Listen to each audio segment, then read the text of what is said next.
देखिए, ऐसा है कि सर्टिफ़िकेट का जो मतलब होता है, हर एक सर्टिफ़िकेट का जो एक क्रेडिबल विश्वसनीय संस्था का होता है, उसमें ये सेम वैल्यू ही इसको आपको मिल जाएगा। इसका ये मतलब होगा कि आपको एक ये कोर्स के दौरान जो BS6 के बारे में, सारे सिस्टम्स के बारे में टू व्हीलर के अंदर जो आता है, उसमें जो चेंजेस हुआ है, वो जो एक आपको एडिशनल नॉलेज की ज़रूरत होती है, स्किल की ज़रूरत होती है, कौशल की ज़रूरत होती है, वो आपको हासिल हो गया है इस कोर्स करने के बाद, और उसी का एक नतीजा है ये सर्टिफ़िकेट।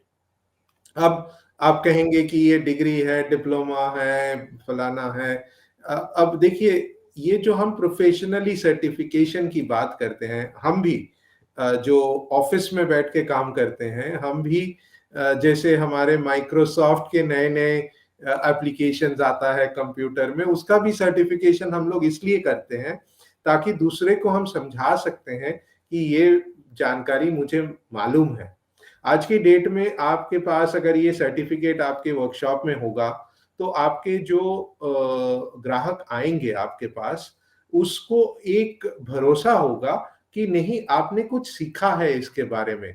नहीं तो उनको मालूम नहीं है कि ये नया बाइक इनके हाथ में छोड़ जाऊँ कि नहीं। हो सकता है कि इनको नहीं मालूम हो। तो और दूसरे से, एक दूसरा मैकेनिक से आप अपने आप को कैसे डिफरेंशिएट करेंगे? वो यही करेंगे ना कि आपको एक एडिशनल जानकारी है, जिसका एक प्रूफ है आपके पास, और दूसरे के पास वो नहीं है। काम दोनों ही करते हैं, लेकिन दूसरे को शायद एडिशनल मेहनत करनी पड़ेगी, ग्राहक को ये भरोसा दिलाने के लिए कि काम उनको भी आता है। काम तो आपको आता ही है, ये तो बस एक ज़रिया है कि उस चीज़ को कोई एक इंडिपेंडेंट पार्टी आपको बता रहे हैं कि नहीं, बिल्कुल जी, आपको काम आता है।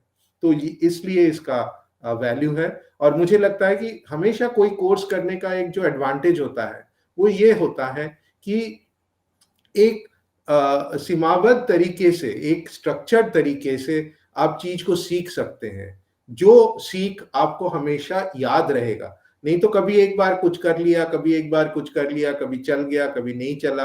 वो ट्रायल एंड एरर वाली ज़माना अब नहीं रहा है। आप डिजिटल का ज़माना है, आपका गाड़ी भी इलेक्ट्रॉनिक्स है। पहले तो होता था कि फोर व्हीलर में गाड़ी के नीचे घुस जाओ, आपको मालूम पड़ जाता था कि गाड़ी क्या खराब है। आपको स्टार्ट चालू करा और आवाज़ सुन लिया, बस उसी से हो गया। लेकिन अब ऑन बोर्ड डायग्नोस्टिक्स आ गया। सिमिलरली टू व्हीलर में भी स्पेशल टूल्स आ गया है। उसके ज़रिए आपको एरर्स मालूम होना पड़ता है, और उसी की वजह से आप रिपेयर कर सकते हो। तो ये चीज़ें आपको जब तक नहीं मालूम होगा, तब तक आप आगे सर्विस नहीं कर पाएँगे। अब सिर्फ 2 साल हुआ है BS6 इंजन वाली गाड़ियों का। 2020 अप्रैल से शुरू हुआ है, लगभग 2 साल होने को है।